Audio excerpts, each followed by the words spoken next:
Hola, buen día o buenas tardes. Esta es la clase número 16 del curso de Análisis 3. Esta es la teórica, o como digo siempre, la guía para estudiar la teoría después de los libros, número 16, que es la que corresponde a singularidades. Antes de singularidades vamos a ver hacemos un pequeño paso por los ceros, porque nos enseña cómo son las funciones, cómo se comportan las funciones en ceros. Entonces primero vemos ceros y después singularidad. Bueno, un cero de una función analítica es fácil, es un punto donde la función vale cero, siendo la función no idénticamente nula. Resulta que un cero tiene lo que se llama un orden. Entonces vamos a decir que un cero es de orden K es natural. Si la función vale 0, la derivada primera vale 0, hasta la derivada k menos 1, y la derivada k, késima, es distinta de 0. ¿Sí? Eso se entiende, por ejemplo, en este caso. Seno de z. Seno de z es una función que vale 0 en 0. ¿Sí? Entonces z0 sería 0. Lo que pasa es que su derivada, coseno, vale distinto de 0, así que es un 0 de orden 1. Fijémonos en esta cuenta, g de z. G de z es 1 más z menos e a la z. Uno puede verlo de dos formas, o acordarse de que a la z, sus primeros dos términos en desarrollo en serie son 1 más z en potencia de z igual a 0, con lo cual me elimina los dos primeros términos, o simplemente ver la definición. La función vale 0, fíjense, e a la z en z igual a 0 vale 1, así que 1 menos 1 más 0 vale 0, su derivada primera vale 1 menos e a la z, o sea 0, y la derivada segunda recién vale distinta de 0, así que es una derivada, es un 0 de orden 2. h de z pasa lo mismo, ¿sí? La función vale 0 en z igual a 0, 1 menos coseno de 0 vale 1, así que la primera derivada, vamos a ver qué pasa, 1 menos coseno es la derivada de seno vale 0, y la segunda, que vuelve a ser coseno, es distinta de 0, o sea que estos dos últimos tienen un 0 de orden 2 y este tiene un 0 de orden 1. Bueno, lo importante es que si una función tiene un 0 de orden k, puede escribirse como en un entorno del punto, por supuesto, no quizá para todos los complejos, pero quizá no, se puede escribir como z menos z0 a la k por g de z, donde g de z es una función analítica. Bueno, la cuestión es que usemos la definición y veamos cómo se opera con la serie de Taylor. Y veamos, a ver, sabemos que si un 0 de orden k, hasta la derivada k menos 1 vale 0.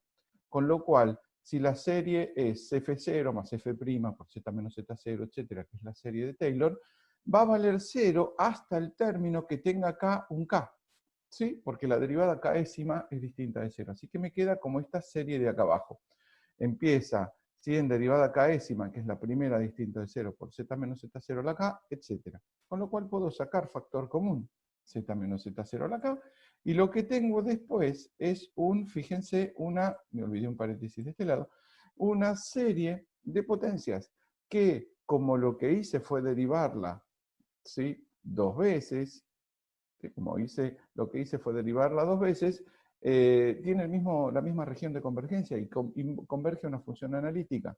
Y esa función analítica es distinta de 0, porque fíjense que en z igual a 0 vale la derivada késima, que era distinta de 0. Eso nos lleva a que uno puede demostrar que los ceros de una función analítica son aislados, es decir, donde haya un 0 no va a haber otro 0 en un entorno si la función es distinta de 0, o sea, igual a 0. La demostración es bastante fácil, simplemente nos basamos en esta expresión que vimos antes, y fíjense que esa expresión vale solamente 0 en z igual a 0, en z igual a z0, porque g de z0 es distinta de 0, con lo cual hay todo un entorno en el cual g de z, que no es z0, es distinta de 0, porque g de z es una función analítica. Bueno, en todo ese entorno la función vale distinta de 0. Esa esencialmente es la demostración que usamos para ver que los ceros son aislados. Ya vamos a ver para qué nos sirve. Fíjense, esto es interesante, esto se llama algunas veces teorema de la unicidad interior, porque dice que si la función es analítica, ¿sí?, en un cierto punto z0 y en todo el punto de un entorno, y aparte tengo un segmento recto, la demostración en realidad no depende de que sea un segmento recto, que está incluido en el dominio de definición de la función, entonces si sobre ese segmento la función es nula, la función es idénticamente nula. ¿Cómo se demuestra? Por el absurdo usando el teorema anterior. Como no me quedan ceros aislados, porque vale 0 en todo punto del segmento, con lo cual no hay un entorno donde la función no valga distinta de 0, lo que se deduce es que todos los términos de la serie son 0, con lo cual la función es 0, idénticamente 0. Fantástico. Ahora sí, vamos a definir finalmente lo que es una función que tiene una singularidad. Vamos a definir lo que es un punto singular. Bueno, a esta altura ya sabemos la definición informal, pero la definición formal es esencialmente la misma. Se dice que Z0 es un punto singular. Z0 es un punto singular o singularidad de Fz, si f de z es analítica en todo punto de un entorno reducido de Z0. Pero no en Z0, ¿sí? Por eso es singular. Si f de z no fuera analítica en todo punto de un entorno Z0, no sería singular, pero lo es porque es analítica salvo en Z0. Resulta que hay tres tipos de singularidades. Fíjense que las singularidades de las que estamos hablando son las singularidades aisladas, es decir, las singularidades que estoy hablando que es analítica en todo punto de un entorno reducido. Acá están descartadas los cortes de rama, por ejemplo, porque sabemos que la función no es analítica en toda una semirrecta, con lo cual para puntos sobre la semirrecta no hay un entorno en el cual sea holomorfa, ¿sí? No hay un entorno para el cual para todo z la función sea holomorfa, con lo cual no entra en esta definición. Es un tipo de definición distinta a la que se requiere para un corte de rama, que para nosotros va a quedar en esa definición que sabemos hasta ahora. Pero bueno, esto es una singularidad aislada. Bueno, hay tres tipos de singularidades aisladas. Están las singularidades para las cuales el límite de la función cuando tiende al z0, que es la singularidad, da un número complejo, que no es infinito. Este tipo de singularidades no es del agrado, digamos, de la escuela rusa, porque al menos Markushevich y algún otro libro que he leído por ahí, dicen que una singularidad, ¿sí?, implica que la función diverge en módulo en esa singularidad. En este caso no estaría divergiendo en módulo. Pero bueno, nosotros lo tomamos como un tipo de singularidad. Después tenemos que si la singularidad es tal que cuando la función tiende a ese punto da infinito, en cuyo caso vamos a llamar polo, y cuando el límite no existe, que es el último de acá, que es la singularidad más complicada, es lo que se llama esencial.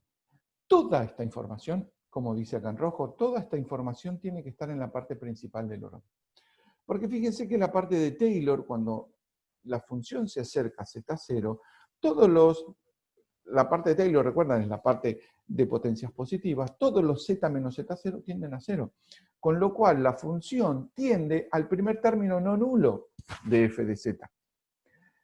No diverge, no puede diverger cuando me acerco a z0. Sí puede diverger cuando me alejo de z0, porque ustedes saben que hay una región de convergencia, pero cuando me acerco a z0 no puede diverger. Con lo cual toda la información tiene que estar en la parte principal. Por eso se le llama parte principal, porque es la que me da información, es la que me dice cómo se comporta la función en un entorno de Z0. Entonces, fíjense que una pequeña aclaración, la parte principal de la que estamos hablando, ya lo vamos a poner más claro en la próxima transparencia, es aquel desarrollo que vale en un entorno de Z0, ¿sí? Que va a ser módulo de Z menos Z0 mayor que 0 y menor que alguna cosa. La singularidad evitable, primer caso, la singularidad evitable, he perdido el mouse, acá está, es la más fácil de todas porque si la función no diverge, quiere decir que no hay términos en la parte principal. Porque si hubiera uno, divergería. porque es 1 sobre alguna potencia de z menos z0, que cuando z se acerca a z0 diverge, con lo cual no puede haber partes principales en las singularidades evitables. Entonces, los polos. ¿Qué podemos decir sobre la singularidad polo? Esta vez, por las preguntas que tuve en la discusión teórica de la clase pasada, del jueves, esta vez la explico al revés, las singularidades. En general damos la definición y listo. Acá lo hacemos al revés. Supongamos que tengo un polo. Bueno, ¿cómo tiene que ser la parte principal para que una función tenga un polo? Recuerden que la singularidad es tal que el límite cuando z tiende a z0 es infinito. Con lo cual, supongamos que la parte principal, esta en realidad no me importa, dijimos, la parte de Taylor, pero esta parte, supongamos que hay una cantidad de términos infinitos. Recordemos el teorema de la segunda clase, que está escrito acá muy resumido, que el límite de f es infinito si, solo si, el límite de 1 sobre f es 0. Hacemos entonces 1 sobre f de z. Acá debería obtener de alguna manera, recuerden que esta parte no importa, debería obtener de alguna manera que acá arriba me aparece z menos z0. ¿Para qué? Para que cuando el límite de z sea el límite de z tendiendo a z0, tienda a 0. Entonces, si esta serie, esta parte principal, tiene una cantidad infinita de términos, no puedo sacar factor común z menos z0 a alguna potencia. La única que podría sacar sería z menos z0 al infinito, pero es una brutalidad. Entonces, no puedo sacar factor común a menos que haya una cantidad finita.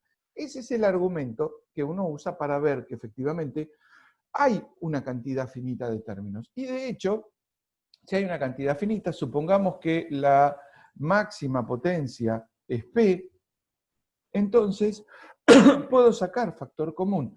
¿Sí? Este término, recuerden que esto no estaría, y me queda z menos z0 a la P sobre B sub P, que es distinta a 0, estoy suponiendo, por toda una serie de cosas que tienden a 0.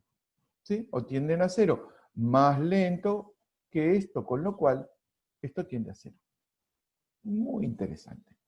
Esto me dice que existe entonces lo que se llama un orden de un polo.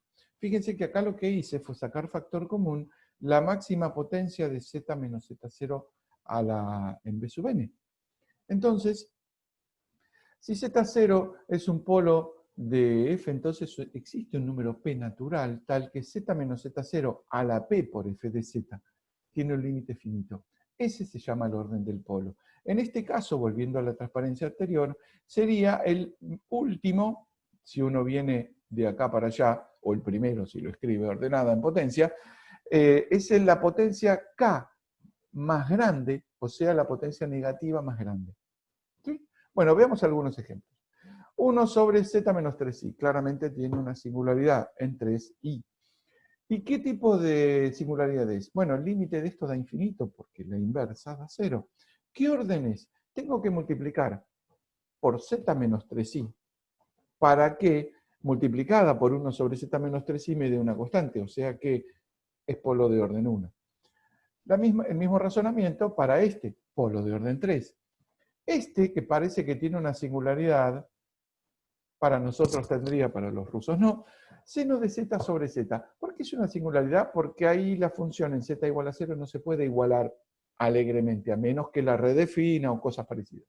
Bueno, efectivamente, seno de z sobre z no tiene una singularidad. Lo hicimos en la teórica pasada, que escribimos la serie, sacamos factor común z y nos queda una serie de Taylor. Bueno, eso es que no tiene parte principal. Seno de z sobre z al cubo es ir un poco más allá.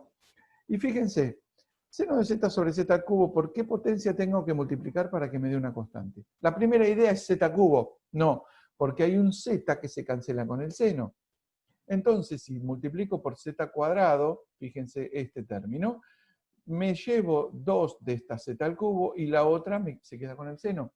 Con lo cual, eso tiende a 1, con lo cual es un polo de orden 2. ¿Estamos? F de z, 1 sobre 1 menos coseno hiperbólico de z. Esta la procesamos un poquito más porque no la vimos antes. 1 menos coseno hiperbólico de z es 1 menos la serie de Taylor de z. De coseno hiperbólico de z, perdón. Entonces, que empieza en 1, Entonces se me cancela este 1 y el primer término es un z cuadrado, que lo saco factor común. Así que me quedó 1 sobre z cuadrado por toda una serie de Taylor. ¿Por qué orden de z tengo que multiplicar? 2. Z cuadrado para que me cancele este z cuadrado y me quede esta serie como límite. El polo de esta función es polo de orden 2. Cool. Vamos entonces a una notación parecida a la que hicimos con los ceros. Si un polo tiene un orden, si una función tiene un polo en Z0 y ese polo es de orden P, entonces existe una función H holomorfa y distinta de 0 en Z0 que me permite escribir a f de z como h de z sobre z menos z0 a la p. ¿Dónde vale esto? En z menos z0 menor que ρ, ¿sí? Debería poner z menos z0 igual a 0, pero vamos a estudiar cuál es el límite en general, con este ρ mayor que 0. ¿Qué es ese ρ? Y es hasta la próxima singularidad o hasta el próximo 0 de h. Lo cierto es que en un entorno vale esa expresión. Me dice dos cosas.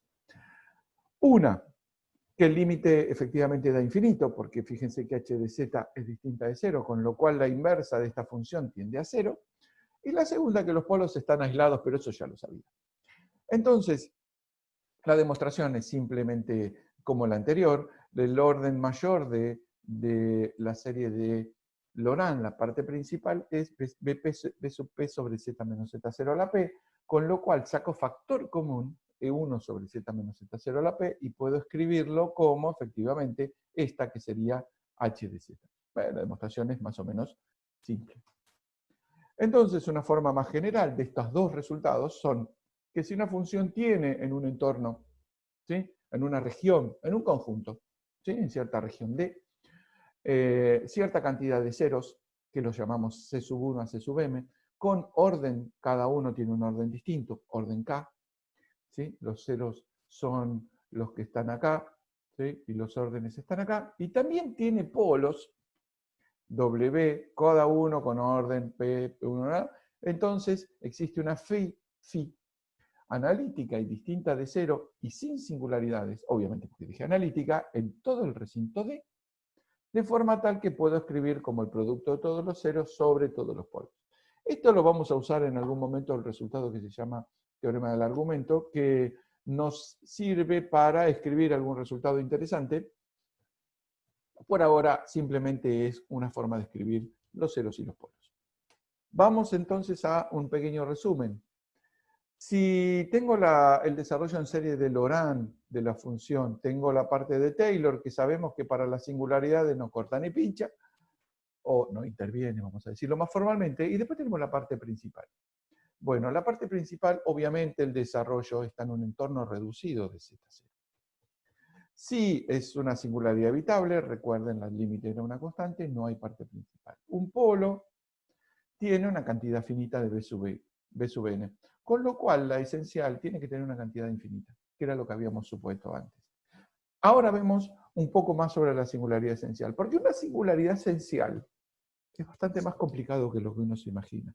Porque cuando dijimos, si el límite no existe, es porque es una singularidad esencial, en realidad, sacado del Markushevich, página 423, fíjense dónde estamos ya en el curso, porque pensamos igual con Markushevich. Fíjense lo que dice este teorema, que para todo el resto del mundo se llama Casorati-Weierstrass, pero para ellos se llama Sohotsky-Casorati-Weierstrass, porque siempre le ponen la intervención rusa, cosa que está bien, porque hay que proteger la industria nacional, la ciencia nacional. Dice, cualquiera sea el número complejo A, ¿sí? Existe una sucesión z sub n que converge a z0, de forma tal que el límite de la función evaluada en esa sucesión es A. ¡Wow! No quiere decir que no existe el límite cuando hay una singularidad esencial, porque hay, ponele, dos límites, menos 1 y 1, por ejemplo, menos 1 a la 1, sino que cuando la función se acerca a una singularidad esencial, se acerca a todos los puntos del plano complejo. Salvo quizá a uno, que es un teorema que no vamos a ver, lo podemos discutir en la discusión de la teórica, que se llama el gran teorema de Picard, porque hay un teorema pequeño de Picard, el gran teorema de Picard que dice eso, que para una singularidad esencial existen, ¿sí?, todos los límites complejos, quizás salvo uno. Es un teorema bastante complicado de demostrar. Este es bastante simple de demostrar, pero nos está mostrando principalmente que cuando una función se acerca a una singularidad esencial, el límite no existe. ¿Por qué? Porque tiende a tres límites, a 5 no, a todos los límites del plano complejo. Es fantástica la singularidad esencial, por eso tan complicada. Entonces, la idea es, supongamos que A, fíjense que lo copié tal cual, escaneé lindo el libro y lo copié tal cual porque es absolutamente impecable esta demostración. Si A es infinito, supongamos que el límite A que habíamos tomado, este A, ¿no? Este límite A de la función sobre cierta sucesión, si el límite A es infinito, listo, ya está, porque ellos suponen que todas las singularidades hacen que la función diverja. Bien, vamos. Pero supongamos que A no es infinito, es una A cualquiera. Y supongamos por el absurdo, ¿sí?, vamos a demostrar por el absurdo que no tiende a cualquier otro punto A. Entonces, vamos a hacer el absurdo de si Z se acerca a Z0, f de Z no se acerca a un punto A. Eso es el absurdo. Vamos a demostrar que no hay forma de que no se acerque a un punto A. Entonces, armamos la función 1 sobre f de z menos a, y resulta que 1 sobre f menos a es una función que es menor que 1 sobre alfa cuando el delta, ¿sí?, cuando z menos z0 es menor que delta. Entonces, según este teorema del apartado, lo que dice es que si una función no diverge, entonces es holomorfa. Porque si diverge, tiene una singularidad. ¿Ves? Eso no lo copié porque lo vimos de manera indirecta. Entonces, el límite de esta función de acá arriba, como es menor que algo, existe, es una función regular. Entonces está acotada en un entorno de Z0. Y el único límite posible, entonces, es 0. Pero guarda, si el único límite posible es 0, quiere decir que como A no es infinito, lo tiene que ser f de z. Si f de z es infinito, su límite, si el límite de f de z es infinito, es porque tiene un polo, pero no tenía un polo, tiene una singularidad esencial. Con lo cual, efectivamente, se cumple el teorema. Y el teorema dice eso, que una función cuando se acerca a una singularidad esencial tiende a todos los límites. Fantástico. También vimos que si una serie de potencias tiene infinitos términos en la parte principal, no es un polo, porque no puedo sacar factor común. Con lo cual ahora sí tenemos el sí solo sí, que me habían preguntado el otro día en la teórica, de si una singularidad esencial implica un número infinito de términos en la parte principal. La inversa, ¿vale? Sí, efectivamente vale. De esta manera lo acabamos de comprobar. Última cosa, resumimos. La función desarrollada en serie de potencias, recuerden, en un entorno reducido de la singularidad, y entonces es evitable si el límite es un número complejo, con lo cual no hay parte principal. Es un polo si diverge, si tiende a infinito, con lo cual tiene una cantidad de términos finita en la parte principal de la serie de Taylor, y el orden máximo es K, porque es un polo de orden K, y es esencial si no existe el límite, y no existe el límite porque tiende a todos los límites complejos, y esto si tiene infinitos términos B sub n. Vamos a discutirlo, vamos a terminar la discusión, pero acá tienen el concepto completo, demostramos todo, y quedó más o menos claro. Una pregunta que se me ocurrió, esto no es tarea ni nada, pero me gustaría que se sentaran y lo discutieran. Si uno tiene un polo, tiene una cantidad finita en los términos de la parte principal. ¿Cómo harían, sin tener la serie de Laurent, para encontrar todos los B sub n entre 1 y k? ¿Cómo harían? Piénsenlo, porque eso nos va a servir para el siguiente tema. Entonces, con esto terminamos la teórica. La teórica, como digo siempre, no es una teórica, es una orientación. Demostramos unas cuantas cosas y ahora pueden ir tranquilos a los libros y entender las demostraciones, entender los conceptos, y principalmente vamos a seguir discutiendo. Pregunten, hagan los ejercicios, no se ve mi mano, pero pregunten, hagan los ejercicios y nos vemos en las clases que vienen. Bueno, mucha suerte.